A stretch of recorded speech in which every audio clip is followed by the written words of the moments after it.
Nithyanandam, everyone. Thank you so much, all of you, for joining today.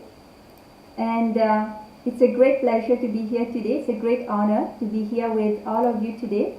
And I welcome each and every one of you to our session on harnessing the indigenous Hindu wisdom for global resilience and KAILASA's approach to climate action, public health, food security, and digital equity. And so today, we are going to explore how KAILASA, which is the first nation for Hindus, the only Hindu nation that is revived by the Supreme Pontiff of Hinduism, Bhagavan Nithyananda Paramashivam, offers ancient yet revolutionary solutions to some of the greatest challenges that humanity is facing today.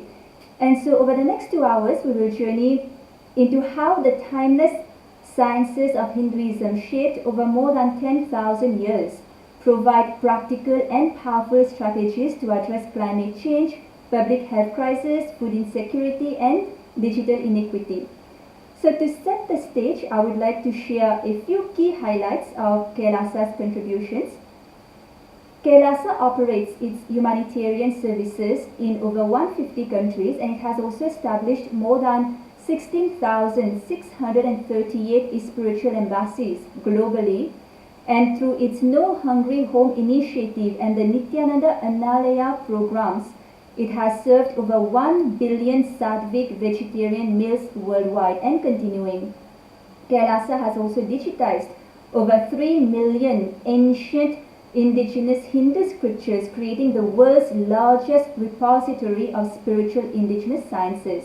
And through the Ishanya project, KAILASA has set a bold target, which is to uplift 10 million people out of poverty in the near future. This session is about how the indigenous Hindu civilization that is revived by the Supreme Pontiff of Hinduism offers solutions for a sustainable, equitable, and enlightened future for all of humanity. And before we dive into this segment, which is climate action through conscious ecology, I would like to play a video where the Supreme Pontiff of Hinduism himself is addressing this issue that we are facing today. We can't wait.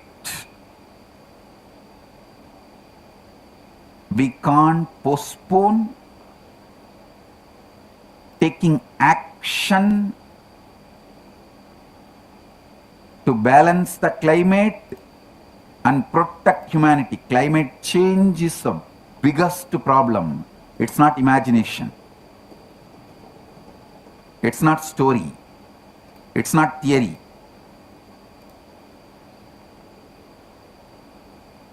Hinduism can really solve the problems of the climate change. It can save the planet Earth and humanity.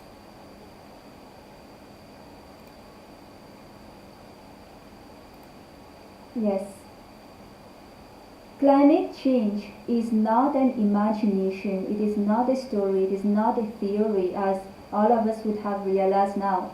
And while the Earth climate has changed throughout its history, the current warming is happening at a rate not seen in the past 10,000 years due to human activities.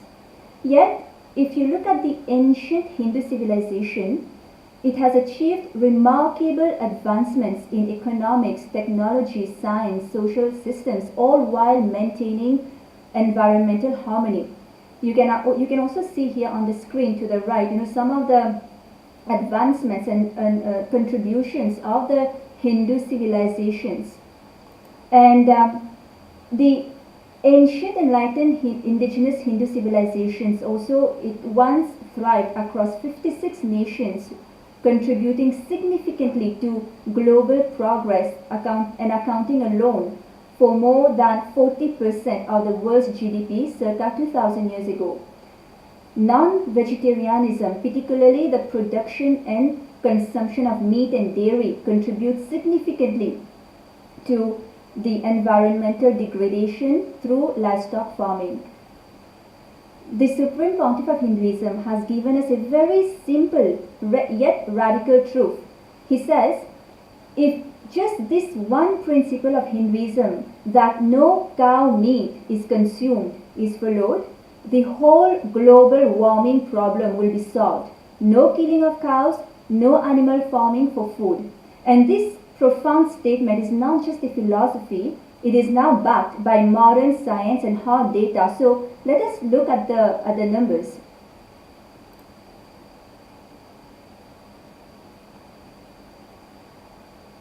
Yes, thank you. And let's see here the root cause, the analysis of the root cause. See, if we look at the statistics here on the slide, you will see how livestock farming is responsible for over 18% of global carbon emission, more than the entire transportation sector combined. And a 2018 study covering 119 countries reported that 83% of agricultural land is devoted to livestock, including grazing and feed, yet it produces only 18% of global calories. Additionally, producing just 1 kilogram of beef releases as many greenhouse gases as driving 100 to 250 kilometers, while 1 kilogram of lentils is equivalent to just 4 kilometers of driving. The world's cattle alone consume enough food to feed 8.7 billion people, more than the entire human population. And in the next slide, yes, so now let us look at KAILASA's vegetarian mission. In 2019, the Supreme Pontiff of Hinduism, Bhagavan Nithyananda Paramashivam, a staunch advocate for environmental protection, proclaimed his commitment to eliminating non-vegetarian lifestyles from the planet and establishing vegetarianism as the natural way of life for all humanity. Under the leadership of the Supreme Pontiff of Hinduism, Bhagavan Nithyananda Paramashivam, millions of people worldwide have been initiated into vegetarian living through Vishesha Diksha, which is a powerful spiritual initiation. Now you may ask, what is the need for an initiation from an avatar of Paramashiva? The Supreme Pontiff of Hinduism is, as per the science of incarnation in Hinduism, he is the incarnation of Paramashiva, who is the primordial Hindu divinity. So you may ask, why do we need Vishesha Diksha, this powerful spiritual initiation, to bring this mass change, shifting people to vegetarianism? See, during this initiation, the Supreme Pontiff of Hinduism transmits spiritual energy to the initiates, which helps them to overcome cravings and attachments to non-vegetarian food.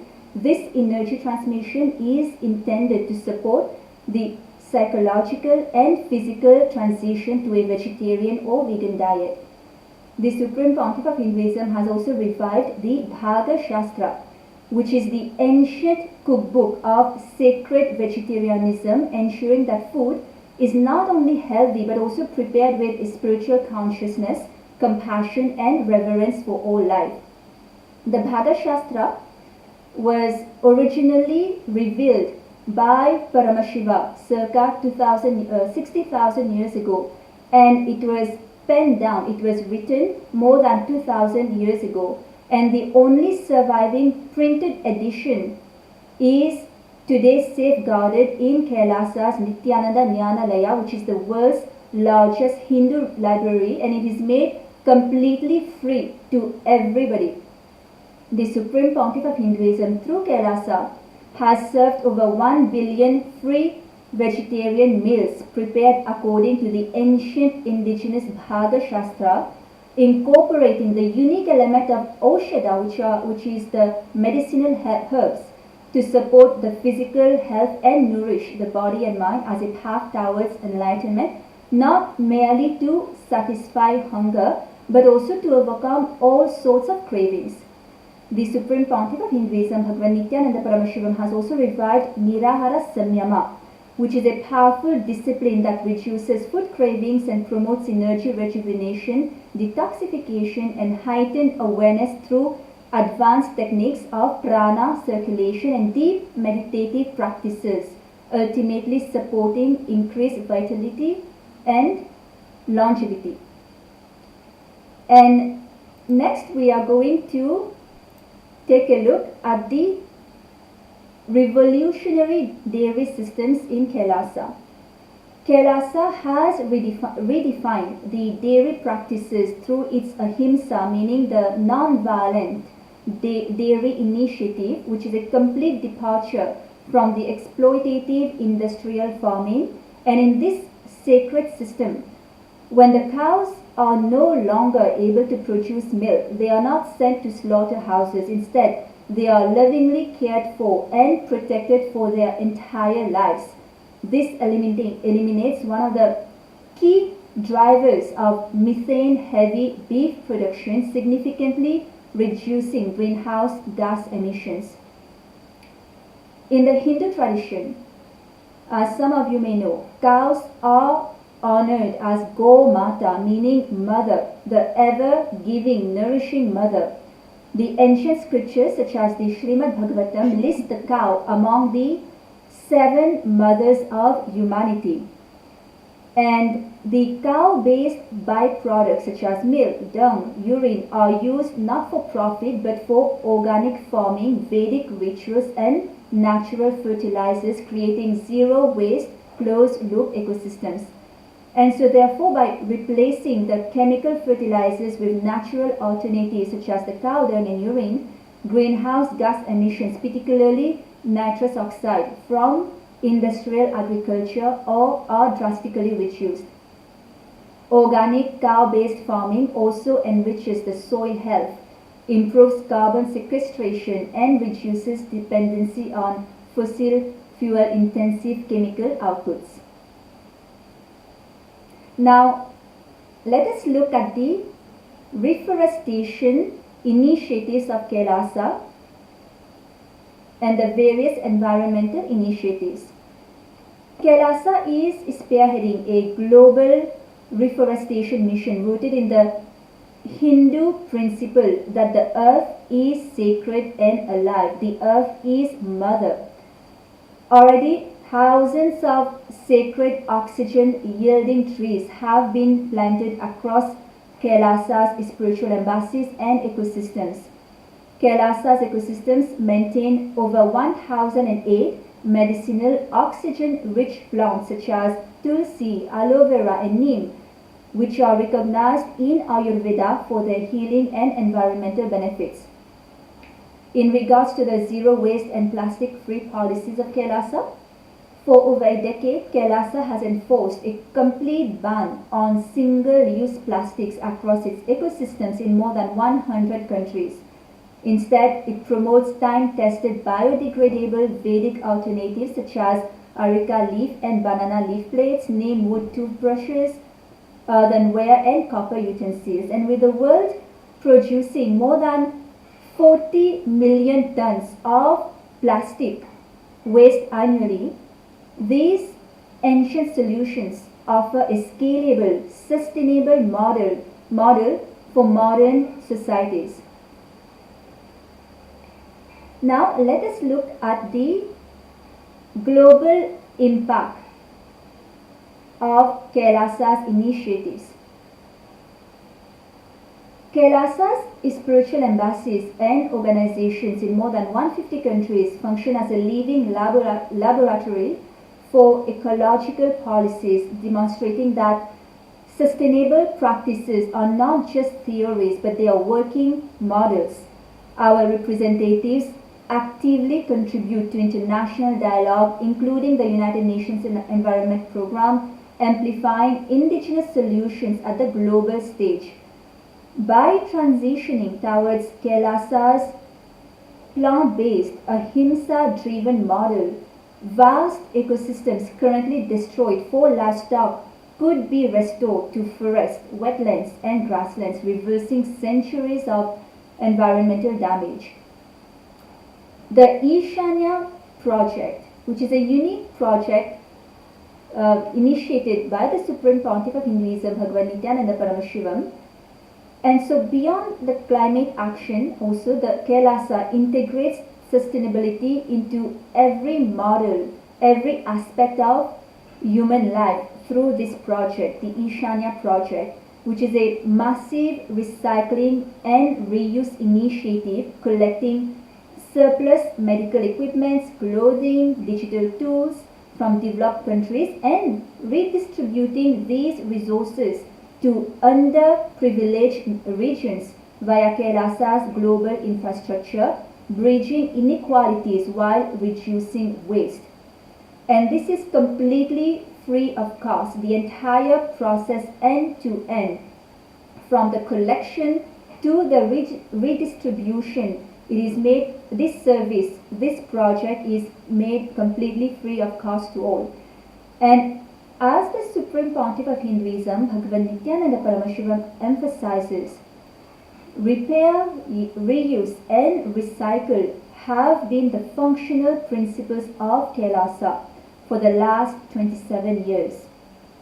And the vision is that through its ecological policies, the grassroots projects, and the international advocacy, KAILASA demonstrates how the indigenous Hindu wisdom that has been revived by the Supreme Pontiff of Hinduism, Bhagavan Nithyananda Paramashivam, can reshape the global systems, making sustainability not just achievable but also inevitable.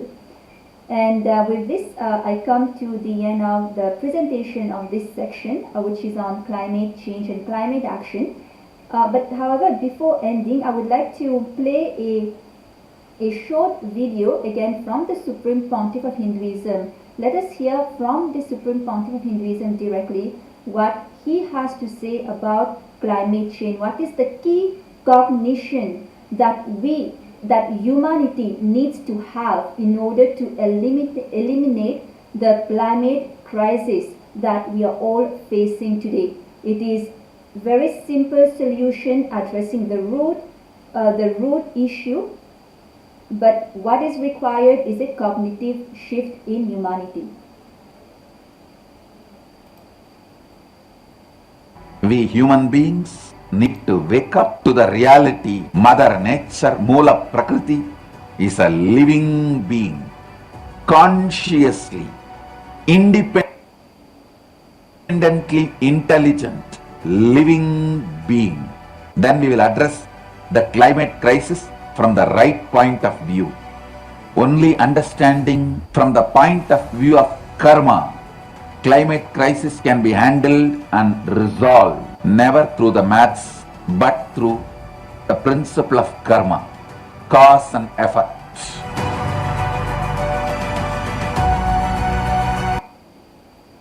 Thank you so much, and I hope this segment was informative to all of you. Thank you. Thank you, Ma Vijaypriya, for those beautiful insight of how what Kailasa is prepping for the climate initiatives. Next, we move to the presentation on food security. I will be the presenter for that segment. So let's get started.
So, little about me. I am a chief data architect, which had about more than 20 years' experience in Canada.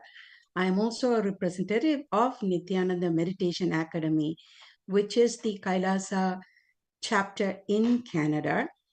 My work bridges the fields of science, technology, diplomacy, and indigenous knowledge system with the focus on advancing the UN Sustainable Development Goals. I am particularly engaged in exploring how indigenous wisdom, holistic health practices, and modern data driven solutions can come together to address pressing global challenges from mental well being and climate resilience. It is an honor to be here to contribute to this important conversation on creating equitable, inclusive, and sustainable future. So, what is global food security crisis as of today? Despite the world producing more food than ever, hunger remains a critical issue. Millions face dire food insecurity daily. 673 million people were undernourished, and an alarming 2.3 billion people suffered moderate to severe food insecurity. 300 million people in crisis level situation, including 1.9 million facing catastrophic hunger.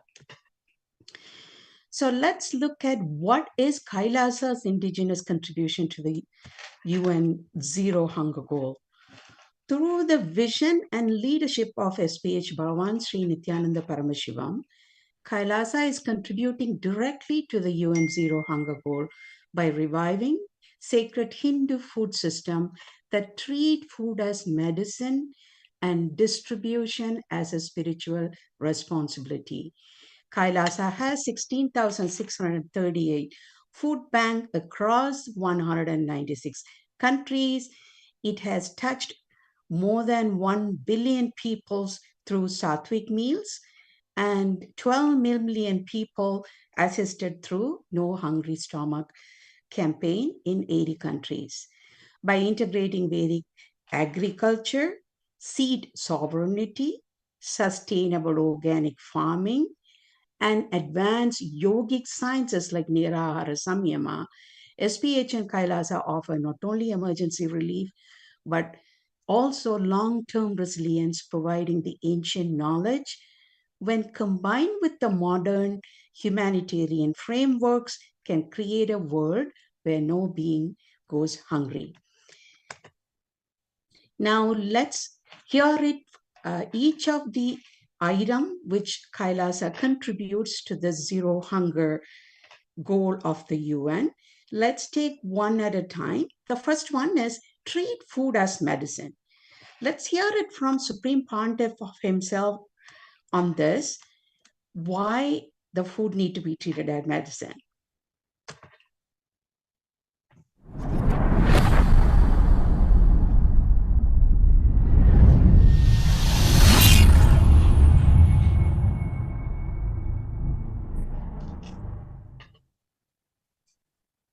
Fasting we do for Skanda Sashti, 6 days. And every Pradosham, every Ekadasi, Vaishnavites do on Ekadashi, Shaivites do on Pradosham. All this helps you amazingly to balance your Ronanir and program the Ronanir. Langanam Parama Aushadam. Fasting is the greatest medicine.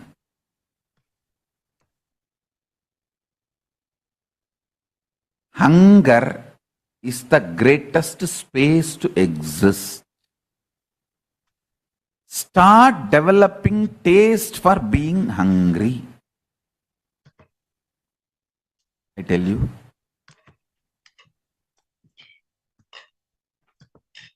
With that said, from Supreme Pontiff of Hinduism himself, how the ancient wisdom meets modern science on treating food as medicine. SPH Bhagavan Nithyananda Paramashivam has refined food not merely as biological necessity, but as a spiritual process. In Kailasa, every meal is treated as a prasada, a sacred offering, prepared with devotion, pure intent, and often enriched with aushada, medicinal herbs. Langanam Parama Aushadam. What we just heard from SPH himself directly on fasting, even our scriptures, one of the scripture, Charaka Samhita, says Langanam Parama Aushadam. Fasting is the supreme medicine. Ancient understanding. Thousands of years ago, Hindu civilization understood the profound connection between diet, body, and mind. Spiritual and health practices such as fasting or the breath regulations or dietary guidelines, not only for spiritual growth, but for optimal psychological and mental health. Modern science validates ancient wisdom, whether the neuroplasticity or gut microbiome or homeostasis benefits, all of them validates what ancient wisdom had already shared. Fasting enhances the brain's ability to form new neural connection, supporting learning and memory. Periodic fasting allows the gut to rest and repair, promoting diverse, healthy microbial population while reducing the systematic inflammation. So what is the takeaway? What was once considered purely spiritual discipline is now scientifically validated as the framework for holistic health, demonstrating the timeless wisdom of Hindu civilizational understanding of body, mind, spirit harmony. So now the second aspect, what Kailasa is promoting, is Annadan. Annadan is food distribution as a spiritual practice. Annadan is not a charity. It is a sacred duty and a path to enlightenment. SPH emphasized the principle Annadan is Mahadan, the greatest donation, deeply rooted in Hindu scriptures and traditions as well. Taittiriya Upanishad says, let food indeed is life force. Let food be produced in plenty. That's what Taittiriya Upanishad said. What Bhagavad Gita chapter 3 says, all beings born of food. This sacred verse reveals the cosmic cycle: food from rain, rain from sacrifice, sacrifice from righteous actions. So what is the global impact Kailasa is creating? Under the SPH Bhagavan Nithyananda Paramashivam vision, Kailasa has become a global force in advancing zero hunger by integrating indigenous Hinduism with modern humanitarian frameworks. Kailasa has about 16,638 food banks in 196 countries. It has served more than 1 billion people with No Hungry Stomach initiative. And one interesting fact is, because of the modern global network Kailasa has established, within 36 hours, it was able to distribute 150,000 organic medicinal meals for a one full moon festival. What are the lessons learned from indigenous wisdom? Decentralized, community-led initiatives, spiritually grounded, culturally aligned practices, environmentally sustainable, protecting ecological balance. Scientific studies shows that community-based food sharing reduces hunger, strengthen social cohesion, and enhance resilience during crisis. Exactly what Annadan achieves through spiritual practice. Now let's move on to the next aspect, what Kailasa promote. One of the yogic science, Nirahara Samyama. Nirahara Samyama is a spiritual practice revived by SPH Bhagavan Nithyananda Paramashivam. It's aimed at transcending the need for solid food by awakening the body's innate ability to derive energy from the environment, purifying the body and mind by removing toxins and mental blocks to prepare for higher energy absorption, channeling prana inward, directing life energy prana to nourish the body internally, activating metabolic and regenerative process, restoring the body's natural ability to self-sustain and heal. This reduces the food dependency. So food sources, decreasing the reliance on external food sources by tapping into environmental energy. So let's hear from a video where the Acharya are introducing this yogic science practices to the participants. Complete those. Eat 3 meals a day. If you don't eat, you will become weak, and different things like this.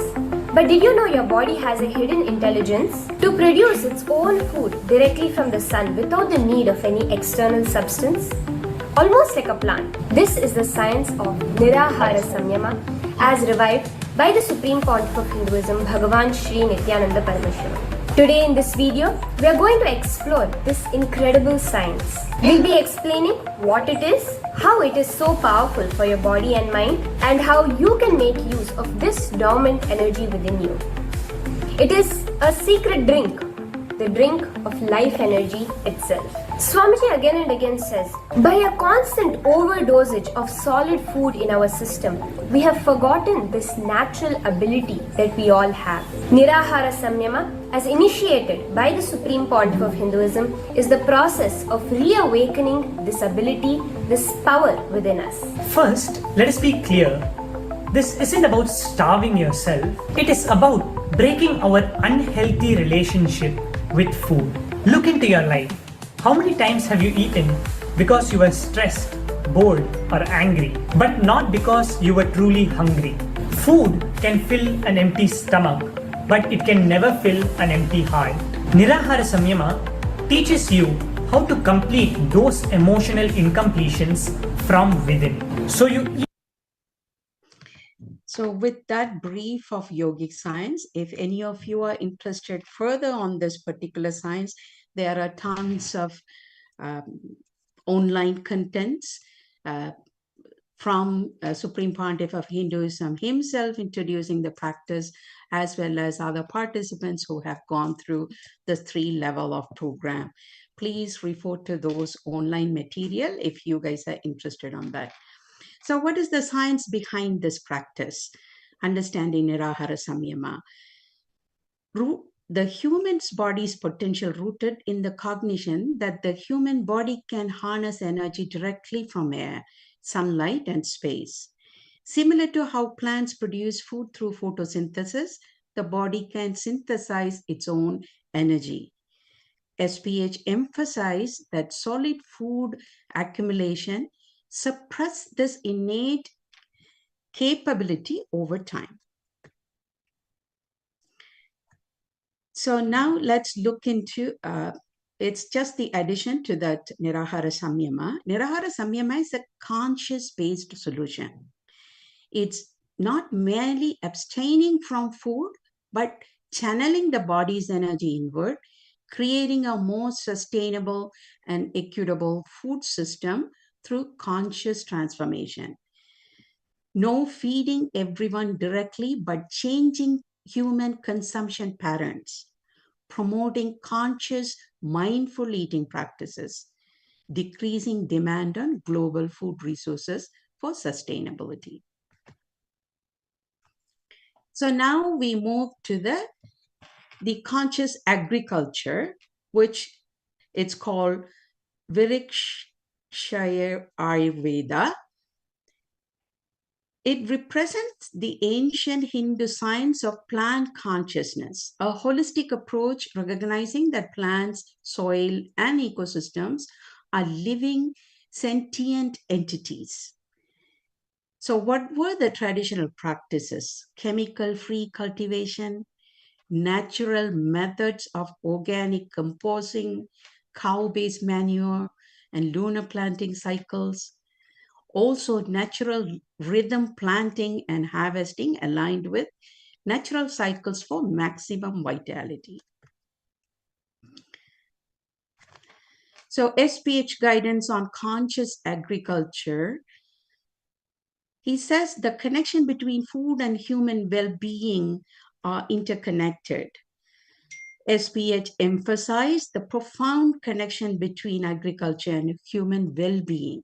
He critiques how chemical laden and industrially processed food negatively affect brain function, muscular health, emotions, and thought process. Pure food enhances cognitive clarity and mental well being. Conscious agriculture supports elevated consciousness. Natural foods support muscular health and vitality. Sacred foods promote emotional stability and spiritual growth.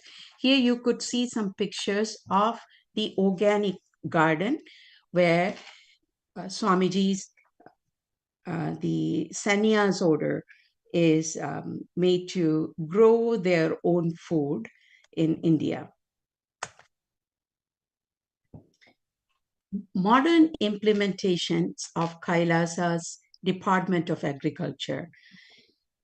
KAILASA's Department of Agriculture is integrating ancient wisdom with contemporary practices.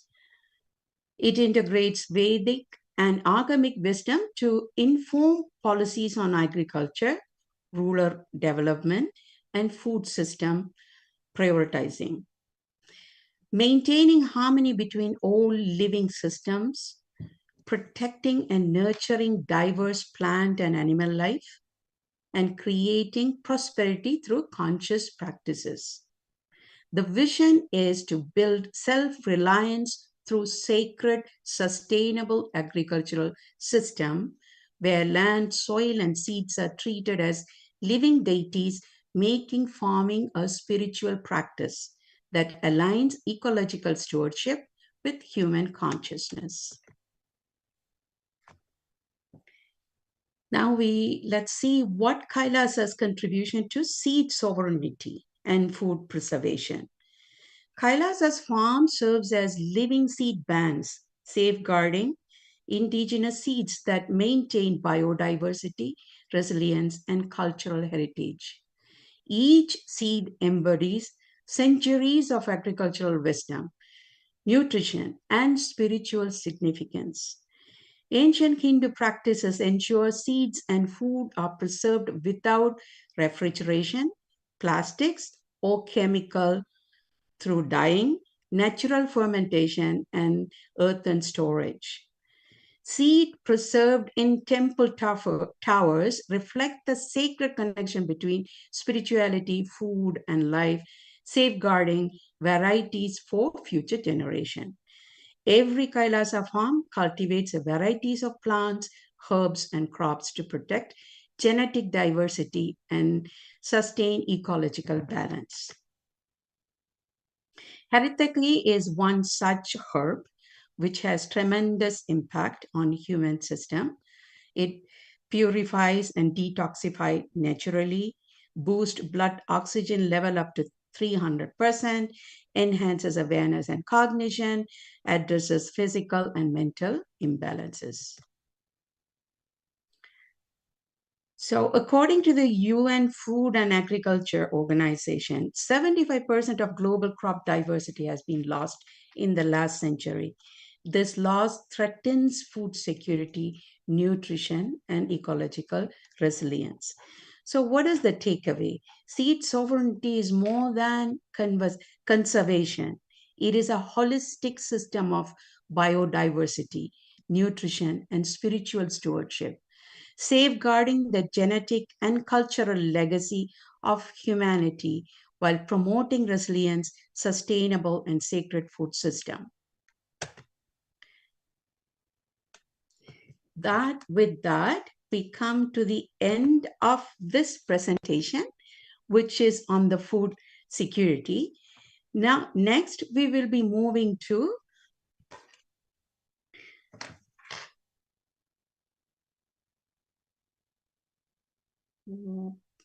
public health. So, it's my pleasure to welcome Ma Pushkala Nithya. She is a public health professional and a yoga practitioner. She has hands-on experience alongside nurses and frontline staff, including international and refugee population. Ma Pushkalananda is also a representative of Nithyananda Sangha Malaysia. Today, she will be speaking on revolutionary public health through conscious and ancient wisdom. Ma Pushkalananda, over to you. Thank you so much, Matrushi. Good afternoon and greetings to all the honorable delegates and the respected colleagues present here with us. I'm very excited to take forward the next presentation in the revolutionary public health through the consciousness and ancient wisdom. So as we understand, today we stand at a crossroads. Modern medicine has indeed achieved remarkable advances, yet it still focuses largely on the symptoms and interventions, often overlooking the deeper root cause of health and diseases. The Supreme Pontiff of Hinduism, Sri Nithyananda Paramashivam, reveals a profound truth. True health is the uninterrupted flow of prana, the very subtle life force energy that animates every cell. This pranic energy is even more fundamental than oxygen itself. So when prana flow is disrupted by stress, toxins, or unconscious living, diseases begin.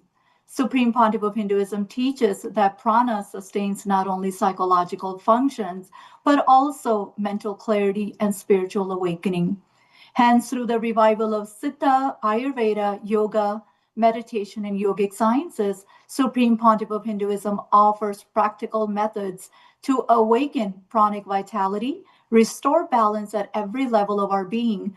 This conscious health paradigm is not just a philosophy, it is a scientifically verifiable system that provides a new direction for global public health, rooted in the very science of consciousness.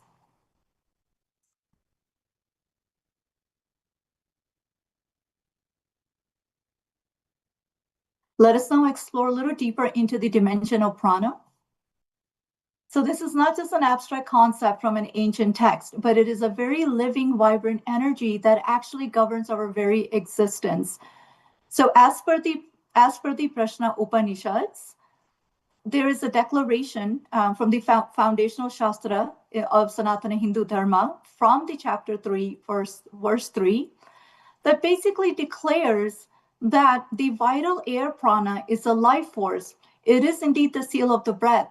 However, something deeper, something more subtle than that is the prana.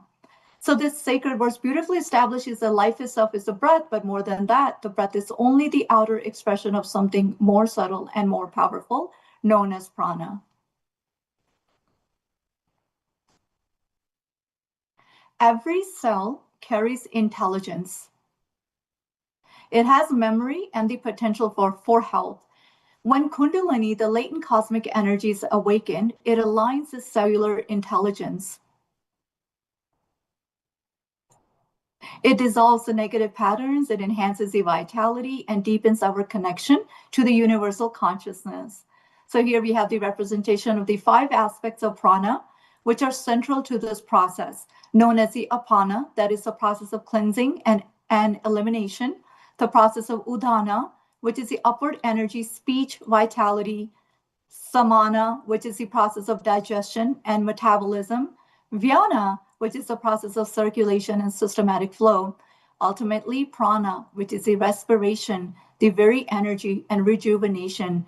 Supreme Pontiff of Hinduism, Sri Nithyananda Paramashivam, reveals that these are not just metaphors, they are the very bioenergetic realities. And when harmonized, health is not managed, but it is actually mastered. Supreme Pontiff of Hinduism revives this truth. Prana is not just oxygen, it is not just merely air. It is the very conscious bioenergy, the fundamental force sustaining biology, awakening consciousness. It is the prana that actually empowers the oxygen to become usable cellular fuel.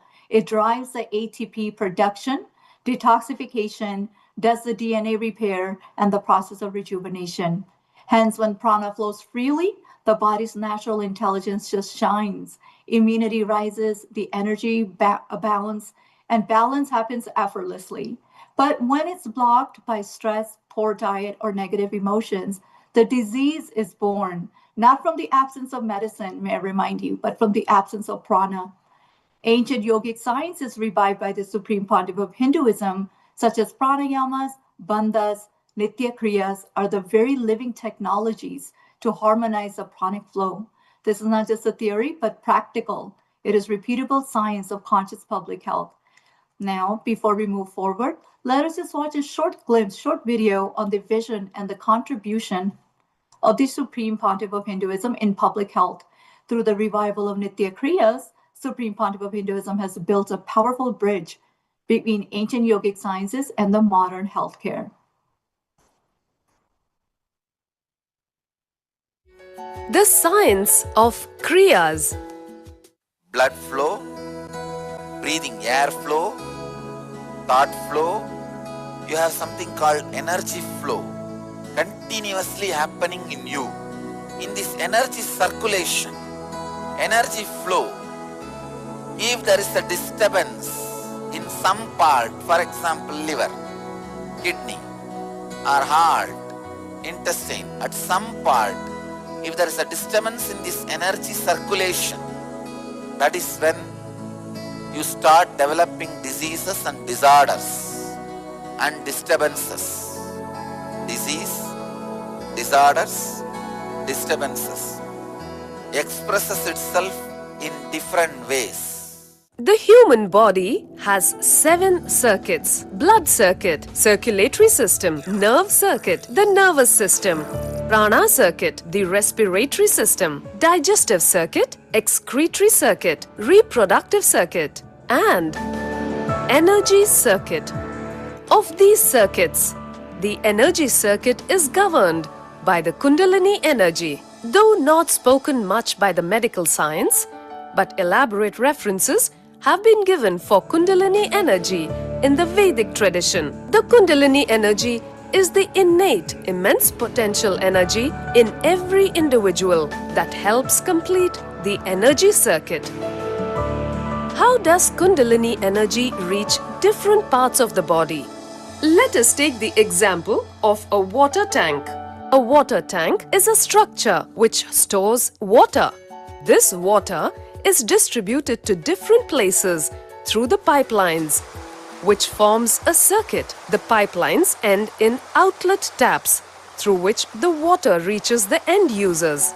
Similarly, the Kundalini energy reaches the different parts of the body through the 72,000 nadis or energy channels. Let's say, for instance, there is a block somewhere in the circuit of pipelines. Then what happens? There is no flow of water. Then you identify and correct the block. Even if the blockage is removed, water has to be pumped in for the flow to resume.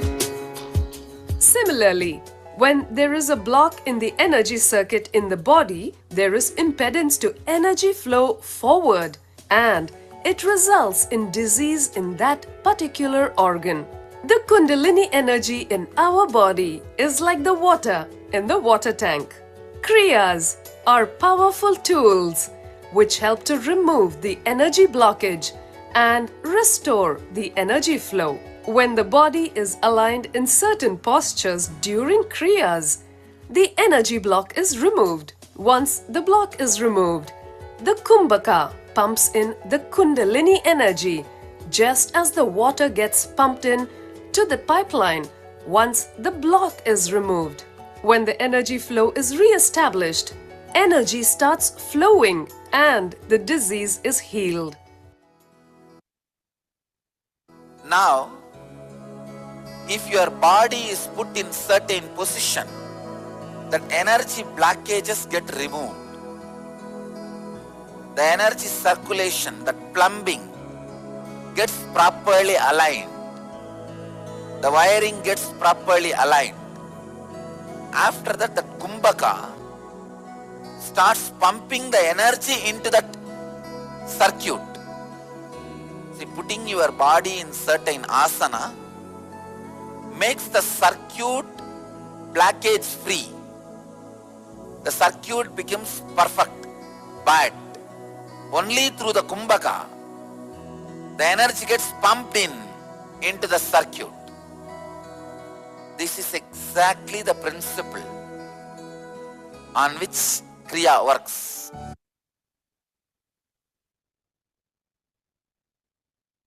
Yes. So as you can see, the Supreme Pontiff of Hinduism offers tools that are both spiritually authentic, scientifically impactful, reshaping the individual healing and global wellness.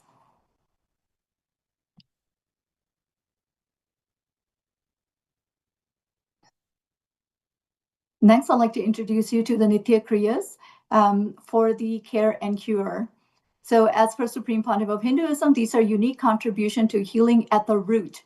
It combines yoga, breathing, visualization, and meditation to detoxify, release the stored traumas, and restore balance.